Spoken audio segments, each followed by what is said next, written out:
बहुत ही माधुर्य, बहुत ही सुंदर लीला है, ध्यान से सुनिए। देखिए ये लीला सब जो है ना आपको श्रीमद् भागवत कथा में नहीं मिलेगा, क्योंकि समय का भी लिमिट रहता है वहां पर, और ये कथा सब गुप्त रहस्य है। इस बार मैं वृंदावन में ही सोच के आया था कि अपने समाज में मैं कुछ ऐसी गुड रहस्य सुनाऊं ताकि सबकी मन जो है, सबका जीवन जय जय हो जाए। और राधा रानी ने ऐसा किए हैं। पतंग लीला है। देखिए राधा रानी, कल हमने क्या सुना था, कौन सा लीला? चौसठ खेलने का लीला हमने श्रवण किया था। आज पतंग लीला श्रवण करते हैं। पतंग लीला, हमारे भगवान श्री कृष्ण अपने गोप कुमारों के साथ, अपने सखाओं के साथ बहुत सुंदर से जंगल गए हैं, वृंदावन वन में गए हैं, वन में प्रवेश किए हैं, और सब गाय बछड़े आपस में खूब, जहां घास मिला, क्योंकि जंगल ही जंगल है, वन ही वन है, खूब घास खा रहे हैं, चर रहे हैं। यमुना साक्षात यमुना महारानी है। जब जल करे मन पीने का तो जल पियो। बड़े आनंद से जल भी पी रहे हैं, घास भी चर रहे हैं। इधर भगवान के गोप कुमारों ने, भगवान के सखाओं ने सोचा कि कन्हैया आज चलो पतंग उड़ाते हैं। कहते पतंग उड़ाना है, चलो पतंग उड़ाते हैं। आज सभी गोप कुमार, सभी सखाएं आपस में अपना अपना सब पतंग लेकर के आए हुए थे। हमारे कन्हैया भी अपना पतंग लेकर के आए थे। आज जब पतंग उड़ा रहे हैं, बहुत आसमान में लहरा रही है, सबकी पतंग एकदम से आसमान में जा रहे हैं। वृंदावन धाम में पतंग उड़ा रहे हैं, और पतंग जो है बरसाना से सब कोई देख रहे हैं खेल। एक साथ में हजारों पतंग उड़ रहे हैं, लाल पीला हरा, सब तरह के, सब रंगों का। सबको देख करके अचंभित हो रहा है कि क्या हो रहा है। बरसाने में हमारी श्री राधा रानी अपने महल के छत पे जाकर के देख रही है। वृषभानु महल जो है, उस महल के छत के ऊपर बैठी है, अपने ललिता विशाखा सखियों के साथ देख रही है, आपस में बात कर रहे हैं।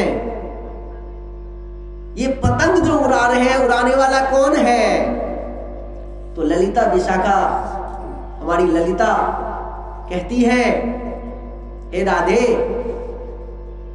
ये जरूर हमारे कृष्ण कन्हैया ही होंगे, ये पतंग उड़ाने वाले। सबके अलग अलग कलर थे।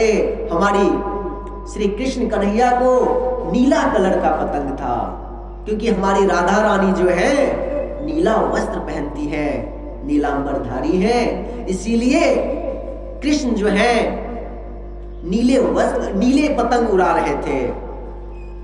आज राधा रानी कह रही है कि देखो हजारों पतंग उड़ते जा रहे हैं, उसमें ये नीलांबर देखो, नीला पतंग जो है कितना तेज है और कितना ऊपर आसमान को छू रहा है, कितना सुंदर लग रहा है। आज भगवान श्री कृष्ण जब अपने गोपों के साथ पतंग उड़ा रहे हैं, तो पतंग जब आप देखेंगे कि दो दोस्त मित्र आपस में पतंग उड़ाते हैं, तो एक दूसरे का पतंग काटने का खेल होता है। अब पतंग उड़ाते उड़ाते पतंग काटने का समय आया, और जब पतंग काटने का समय आया तो हमारे कृष्ण कन्हैया का पतंग कौन काट सकता है? हमारे कन्हैया ने एक एक पतंग काटना शुरू किया, एक एक पतंग काटना शुरू किया। हर एक पतंग को काटे जा रहे हैं, और वो पतंग जो है गिरता कहां पे है? पतंग जो है लहराते हुए, वृंदावन धाम से लहराते हुए 50 किलोमीटर दूर है बरसाने, वृंदावन धाम से लहराते हुए वृषभानु दादा के जो महल है उनके सामने में जाके गिरता है। अब एक सखा का पतंग कट गया, फटाफट दूसरा पतंग लिया, दूसरा पतंग ऐसे ढील छोड़ना शुरू किया उन्होंने। अब जो भी पतंग उड़ रहा है हमारे भगवान कृष्ण उसको चक से काट देते हैं। राधा रानी यहाँ पे एकदम से मग्न हो रही है। देखो ये नीलांबर पतंग जो है आखिर किसका पतंग है, इतना सुंदर से सब पतंग को काटे जा रहा है और सब कट करके हमारे घर के सामने, महल के सामने ही गिरता जा रहा है। इतनी पतंग उड़ाया गया कि भगवान कृष्ण जो है अपने सखाओं के साथ पतंग उड़ाने में लीन हो गए और जितने भी गाय बछड़े थे सब भूल गए। अब धीरे धीरे रात हो गया। अब रात हो गया और इधर सबका पतंग कटते करते बरसाना, पूरा बरसाना जो था पतंग पतंग फैल गया। जहां भी बरसाने में आप कदम रखो तो पतंग पतंग के ऊपर ही पैर रखा जाए।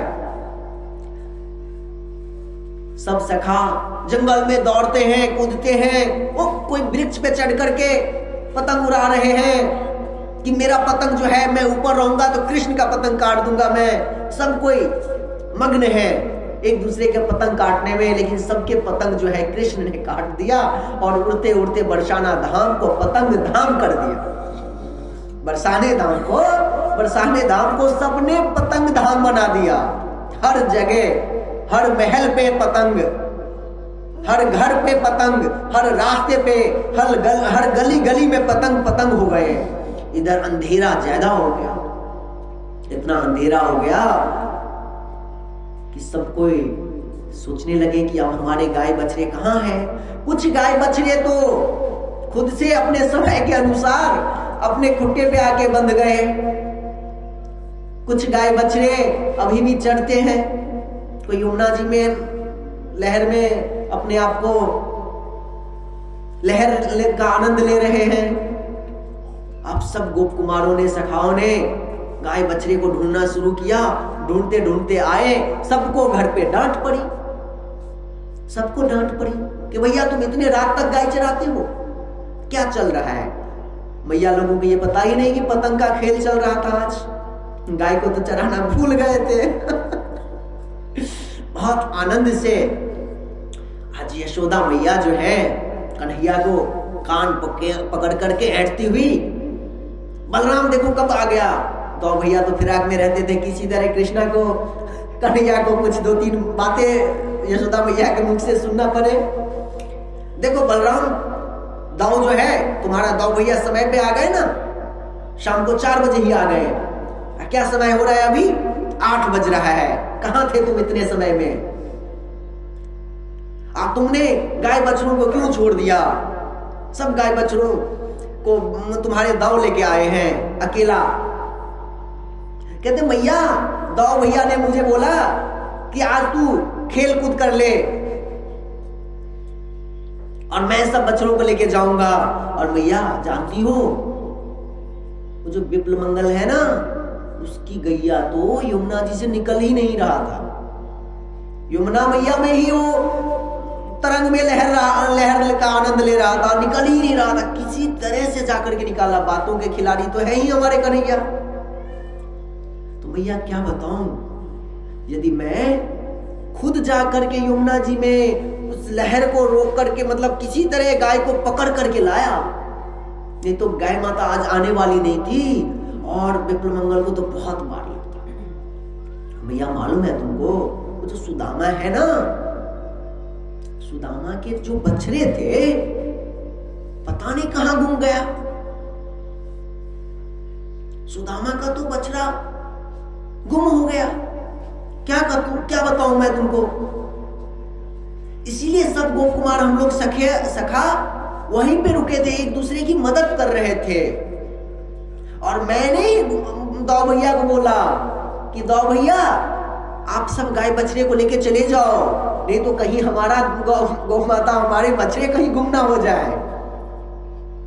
तो बेचारी यशोदा मैया, सीधी साधी मैया, बोले कि सही बोल रहा है।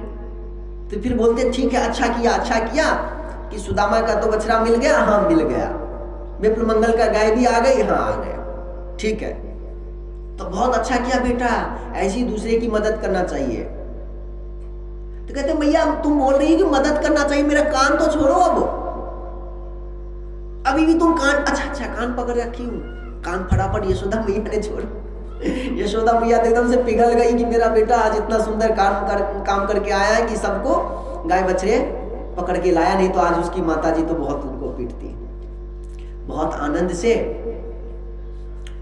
फिर कहते हैं कि जाओ अपने कक्ष में जाकर के आराम करो, पूरे दिन आज ठंड में तुम बाहर थे ना, जाओ अपने कक्ष में कंबल लेकर के सो जाना, कंबल लेकर के सो जाना। ठीक है। आज इधर अपने कक्ष में एक बेड पे दाऊ भैया, दूसरे बेड पे कन्हैया जी बैठे हैं और एक दूसरे से बात कर रहे हैं, एक दूसरे से बात कर रहे हैं कि अरे दाऊ भैया, आपने मैया को क्यों बोला कि हम पतंग उड़ा रहे थे, और आप बिना पूछे बिना हमको बताए सब गाय बछड़े को लेकर के क्यों आ गए? दाऊ भैया कहते हैं कृष्णा, अरे कन्हैया, मैंने तुम्हें बहुत आवाज दिया, बहुत जोर जोर से आवाज लगाया कि समय हो गया, संध्या काल हो गया है, अंधेरा होने वाला है, जल्दी से चलो। तुम सुने ही नहीं, तुम तो थे अपने पतंग उड़ाने पे, पतंग लहराने पे, तुम क्या कैसे सुनोगे? आज आपस में एक दूसरे से बहस कर रहे हैं, बातें कर रहे हैं, झगड़ रहे हैं। कहते आपकी वजह से मैया ने मुझे इतना डांट लगाया, आपकी वजह से देखो अभी भी मेरा कान जो है बहुत दुख रहा है, दर्द हो रहा है कान, मैया ने इतने समय तक मेरा कान अमेट के रखा, आपकी वजह से। तो बलदाऊ भैया कहते हैं भैया मेरे वजह से नहीं, तुम्हारे पतंग का ढील छोड़ने के वजह से, पतंग काटने के चक्कर में तुम जो थे आज बात सुने हो। ऐसी होते होते भैया यशोदा अपने द्वार पे देखते हैं दो बालक, मतलब चार बालक। तो भैया कहां तुम लोग अभी आए इतने रात को? मेरा कन्हैया इतने रात में नहीं जाएगा। वो चार बालक कौन है? तो चार बालक जो है हमारी राधा रानी के जो अष्ट सखी हैं, उसी में से ललिता विशाखा, उसी में से चार सखी आकर के गोप कुमार का यानी कि बालक लड़कों का शक्ल बना करके, ड्रेस पहन करके भैया के पास पतंग लेके आए कि भैया ये जो पतंग है ना कन्हैया का बहुत ही मतलब फेवरेट पतंग है, तो मैं उसके साथ खेलने नहीं जा रहा हूं रात में। भैया बोल रही है कि रात में तुम लोग खेलने कहां आ गए? रात में थोड़ी ना खेला जाता है, आराम किया जाता है, सुबह खेलना। कहते भैया मैं खेलने नहीं आया, वो जो है ना गोप कुमार उससे पतंग छीन लेगा तो मैं कन्हैया के पास रखूंगा ना, तो कन्हैया के पास वो नहीं आ पाएगा।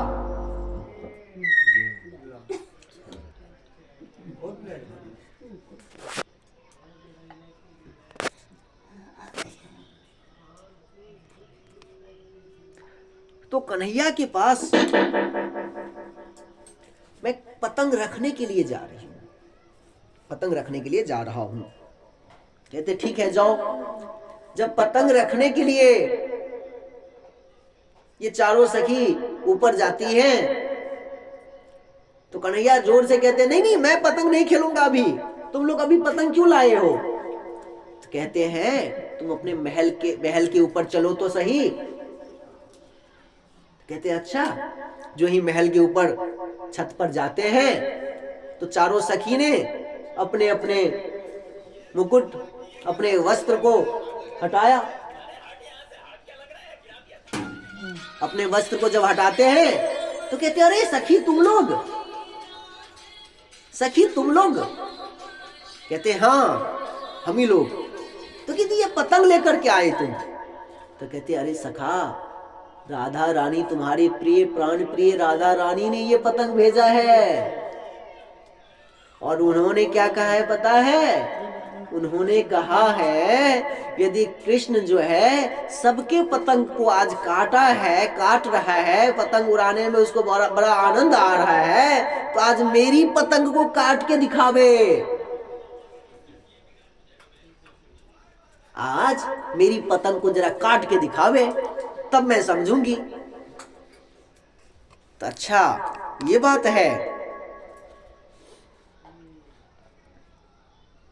ऐसी बात है। चलो ठीक है, तो चार सखी, जैसे कि कल भी बताया था चौसर खेलने वक्त, चार सखी कृष्ण के पास, चार सखी राधा रानी के पास। तो वही चार सखी आज कृष्ण के महल के ऊपर कृष्ण का जय जयकार कर रही है, तो चार सखी बरसाने में राधा रानी के पास। आज पतंग का खेल, जो हजारों लाखों पतंग को एक बार में ही काटते थे, आज उनका पतंग कटने वाला है बरसाने वाली के हाथों से। आज अच्छे से पतंग उड़ा रहे हैं। कभी कृष्ण का पतंग ऊपर जाए तो कभी इधर राधा रानी का पतंग ऊपर जाए, एक दूसरे से खेल रहे हैं, आसमानों में लहरा रहा है, बड़ा सुंदर। कृष्ण को अभी तक नहीं पता था कि ये राधा रानी के पतंग है। कृष्ण को पता नहीं था कि ये राधा रानी पतंग उड़ा रही है। तो कृष्ण जो है बार बार कोशिश करते हैं कि इस पतंग को मैं काटूं, बहुत कोशिश करते हैं कि पतंग को काटूं, लेकिन वो पतंग जो है आज कट ही नहीं रहा है। वो पतंग जो है आज कट ही नहीं रहा है। तो कृष्ण के मन में आया कि सखी, आखिर ये किसका पतंग है। जो ही पूछा कि ये किसका पतंग है जो कट नहीं रहा है, कौन ऐसा है ये पतंग को उड़ा रहा है। उसी समय उनके सखी ने कहा, ये तो राधा रानी का पतंग है। जो ही राधा रानी का पतंग का नाम सुना, उसी क्षण में भगवान श्री कृष्ण का पतंग कट गया। और जब कृष्ण ने देखा कि मेरा पतंग कट गया, पतंग एकदम से आसमान में लहरा रहा है और राधा रानी के पतंग से मेरा पतंग कट गया, कृष्ण वहीं पे बेहोश हो गए। उसी क्षण बेहोश हो गए कि राधा रानी ने मेरा पतंग काट दिया। अब किसी तरह दो सखी, एक इस बाजू में दूसरे इस बाजू में पकड़ करके भगवान कृष्ण को चुपके से यशोदा मैया से छुपा करके राधा रानी के महल के ऊपर लाते हैं। और राधा रानी के पास जब कृष्ण आते हैं, थोड़ा सा पानी का छीछा मारते हैं राधा रानी, कहते हैं प्यारे उठो। तो धीरे धीरे प्यारे शब्द का जो गुणगान है, प्यारे शब्द जो है भगवान श्री कृष्ण के कानों तक जाता है। और जब कानों तक जाता है तो भगवान को बड़ा लगता है कि ये तो राधा रानी का शब्द है और मैं तो अपने महल पे मैं कहां आ गया हूं। तो राधा रानी फिर से गाल में ऐसे ऐसे लगाते हुए कहते हैं, अरे प्यारे उठो, आप जो है हमारे महल पे हो। अचानक भगवान श्री कृष्ण का ध्यान खुला, आंखें खुला, उन्होंने राधा रानी को देखा और जोर से आलिंगन किया।